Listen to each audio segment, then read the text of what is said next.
Hi, welcome to Book Club. Today we're doing book battle number 2.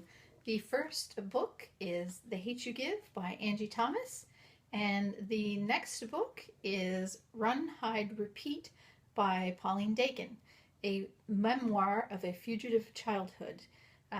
These are both literary fiction titles, and just a little disclaimer, this Run, Hide, Repeat, I'm not finished reading it yet, so definitely my score will change depending on what the ending is. So first of all, I'll talk to you about The Hate You Give by Angie Thomas. I did finish this one. It was very good. I'll read you a little bit of the summary here. 16-year-old Star Carter moves between two worlds, a poor black neighborhood where she lives and the fancy suburban prep school she attends. The uneasy balance between these worlds is shattered when Star witnesses a fatal shooting of her childhood best friend Khalil at the hands of a police officer. Now, the details of this book, very much similar things we have heard of in the news, and I will rate this book on the criteria as same as I give in the first book battle. Criteria number 1, was I drawn into the story? Yes, this book is very much drawn into the story. The opening scenes definitely grabbed my attention and interest. They were well put together, and overall everything flowed well throughout the whole story, and the ending also matched well and within expectations. Number 2, were the characters likable? Yes, Star was very likable. We heard most of the story from her perspective, and there was a good supporting cast in this book for her. I would have liked to hear a little bit more about her mother and what her mother thought of everything that was happening. We do get a good read on her friends and her father and other people in the neighborhood, which is amazing. But we don't get much of a read on her mother, which I would have found interesting as well. Number 3, were we invested in the outcome? I was certainly very invested in the outcome of this book. It had some very tense moments. There was a lot going on in it. Most of it was focused around the issues of race relations, but there was some about poverty in school and work-life balance, those type of topics. So number 4, was the plot complex enough, but yet understandable and good for discussion in a book club or a group or between friends or whatever. As you can see, this is a book club pick, as is my other book here that I'm talking about. So it's definitely very important to have lots of information that is discussable so the book club goes smoothly. And I did find that this book had a lot of information in it, again, on those topics that I mentioned earlier, and definitely there will be a lot to discuss at book club today. The next point is heat or passion. There is lots of action going on in this book, emotions, so yes, heat and passion for sure. One thing I would say is at the end of the book, as things ramp up a bit, Star takes some action that we don't really, it seems a bit forced, I guess is the best way to put it. So if we had been in her head a little bit more at that point in the book, we are somewhat, but a little more description, a little more emotion, perhaps the narrative would have helped us understand better why she made the choices she did at the end of the book. So the 6 criteria is, were there quotable moments in the book? No, but there was lots to think about. Generally, the information given in the book was matching what we've heard in the news or from other authors. So there's lots of good information, but no particular quotes that I could pull out to save or mention. And the last part, was it memorable?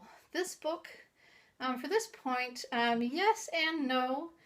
I have read similar stories, similar things that happened for race relations and the poverty, the dilemmas that she goes through.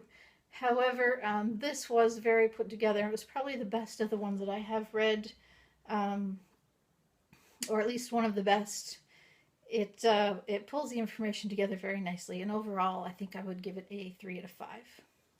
So my next book, as I mentioned, is also a book club pick. Run, Hide, and Repeat. This, based on a true story, I believe. It's certainly sold as such, so I will read you the little summary on this. Polly Dakin, I hope I say that right, spent her childhood on the run. Disturbing events interrupt their very seemingly normal life, like break-ins, thefts, and attacks. Many years later, her mother reveals that they have been running from the mafia, but the truth is even more bizarre.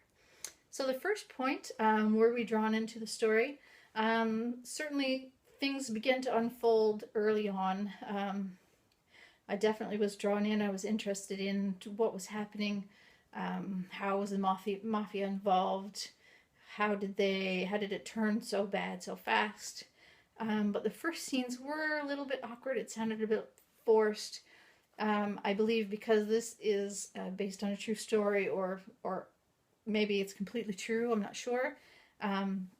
But maybe because of that, the author potentially held back some emotions and feelings that she had, that if she had have included it, I think it would have been an easier read for me.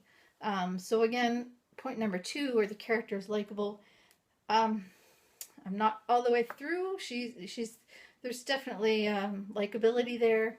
It's hard to get a handle on all of the other characters, though. We get the point of view of the main character and a friend or two, but as far as her family goes, it's really hard to get a read so far. So that's still up in the air as to how the book ends. Are we invested in the outcome of this book? Definitely very invested in the outcome. There are some twists and turns that keep you on the edge of your seat, and I think the ending will be good, but time will tell. Is there a complex plot that is understandable yet discussable? Yes. I did take a little peek ahead to make sure I was right on this point, I guess. So there are many issues here, parenting issues, some crime issues, lots of other things going on. I don't want to give you any additional information outside of that, I guess. I don't want to spoil it for you. But there are lots of issues in here that are discussable. Heat or passion. There's certainly a lot of excitement going on in this book. Again, I didn't feel the empathy for the character that perhaps I should have, and maybe it's because she kind of held that at bay, trying to get the points across that she wanted to, but that may clear up by the end, I'm not sure. Quotable points, not so far. I haven't pulled many quotable moments out of this book, but you read it and you may find otherwise.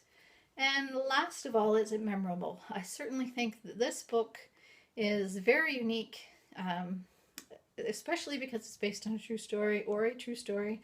Don't mind how I phrase that there, please. That just leads a lot more weight to how the story unfolds. So it's very memorable. I believe at the end it'll be really good. So the rating on this one is pending, but it'll be at least a 3 and maybe a 4 or a 5, depending on how the ending goes. So thank you very much for stopping by Book Club, and we'll see you next time. Thanks.